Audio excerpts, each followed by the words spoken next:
Enquanto você falava, eu estava pensando aqui como é muito fato, né, o que você disse, porque assim, a gente vem numa situação onde o processo contábil ele era um e ele nos últimos anos se transformou. Então, aquele lance, né? A tecnologia, ela antes era vista apenas para grandes escritórios, startups de contabilidade online, então era uma coisa distante daquele escritório, digamos assim, com estrutura menor. Hoje já não é esse cenário. Hoje a tecnologia ela é acessível aos escritórios, inclusive menores. E então assim, o que acontece? Se a tecnologia é acessível, o processo de trabalho muda, então ele se torna mais ágil, ele se torna mais automatizado.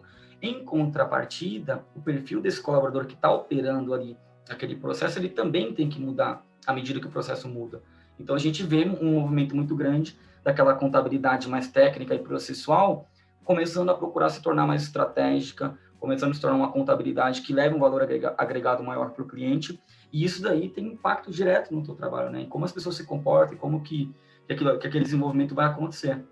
E sabe o que é mais legal ainda, ou mais desafiador, talvez? Que em meio a toda essa transformação, a gente vem num contexto agora onde as empresas que se viam numa situação de trabalho sempre presencial, as empresas contábeis, a gente agora ainda tem esse ingrediente que a pandemia nos trouxe, que é justamente o trabalho remoto. E aí, a gente tem um desafio muito grande, que é o seguinte: primeiro, aquele contador que, como você disse, muitas vezes técnico, muitas vezes até com uma linha de raciocínio mais ali para o tradicional, para o físico, está acostumado a ver a sua equipe trabalhando ali no escritório, ele teve, por necessidade, se adaptar a um regime de trabalho remoto, onde aquilo ali, de alguma forma, foi inédito na história de muitas empresas contábeis. E aí, Carol, uma pergunta que eu tenho certeza que quem está aqui nos ouvindo, com certeza gostaria de fazer. Essa adaptação do trabalho remoto para as empresas contábeis, ela é uma coisa que também mexe com esse comportamento do colaborador, o quanto que isso impacta em produtividade, pelo que você vê, o quanto que isso impacta na visão do colaborador sobre o trabalho dele. Como que você enxerga a adaptação do colaborador na contabilidade, do empresário contábil, do líder da contabilidade, dentro dessa nova linha agora de trabalho remoto? Perfeito, Matheus. Essa é uma pergunta bem complexa e muito atual. Então, assim, não dá para a gente generalizar, trazer que todas as empresas contábeis estão experienciando essa nova fase aí com trabalho remoto da mesma forma, por que não? Então, tem empresas que já investiam antes da pandemia começar em ferramentas de controle de gestão, já tinham aí uma gestão, os líderes sabendo dar feedback, líderes sabendo ferramentas para acompanhar e garantir que a equipe estava fazendo o trabalho. Pessoas, empresas contábeis que já estavam mais avançadas puderam se focar só em adaptar isso para o home office. Então, porque qual que é a principal mudança do home office? É melhorar a comunicação, aumentar, porque uma mentalidade que tem que mudar na cabeça desses gestores é a confiança.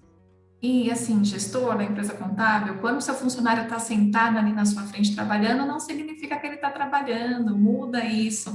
A pessoa pode estar com a tela ali aberta e enrolando e fazendo qualquer outra coisa. E em casa, os colaboradores tendem a produzir mais, porque eles também sentem medo do gestor achar que ele não está trabalhando. Então, na cabeça do líder, existe assim, a pessoa está na sua frente não significa que ela está trabalhando. E a pessoa não está na sua frente, provavelmente ela está trabalhando mais do que se ela estivesse ali do seu lado, ela está mais focada, tem menos interrupções e tem uma insegurança do gestor achar que ela não está trabalhando. Em contrapartida, Matheus, eu vejo algumas empresas contábeis também totalmente no papel ainda. E aí o sofrimento foi muito grande, porque assim, chegou a pandemia e falou, tem que ir para casa. E aí colocaram de qualquer jeito, não tinha uma telefonia em nuvem no computador, não tinha um sistema. Então jogaram na piscina, alguns se afogaram, alguns ainda estão aí quase sem ar e estão lidando. Então, e tudo com a mentalidade, né? Então, com mentalidade que funcionário em casa não trabalha, funcionário que também não quer trabalhar de casa, quer ficar ali no dia a dia.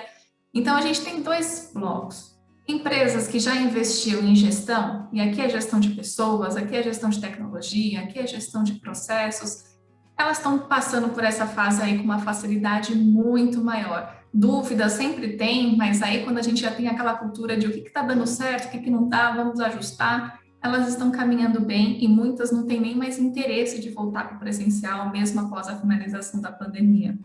As outras empresas que não investiam nisso, tem duas também, tem dois caminhos. Quem continua não querendo investir, sentando e chorando, Porque tem aí um grande grupo de contadores que é bastante reclamão, né? Que só chora, só reclama do mundo e não vai, não avança e continua. E a tendência é que essas empresas sejam cada vez mais extintas, porque o mercado ele está muito concorrido.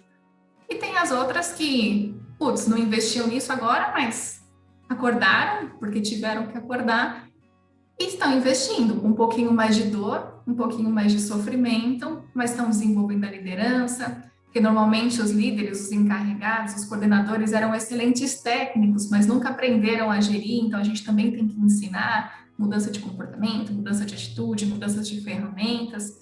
Então essas empresas não estão caminhando tão bem quanto as outras que já estavam preparadas, mas estão se preparando. O avião decolou e ela está se adaptando no meio do voo e dá certo. O que não dá é para sentar, chorar e reclamar e culpar o mundo, culpar a pandemia, culpar o governo e não fazer nada para que as coisas realmente aconteçam de fato, né?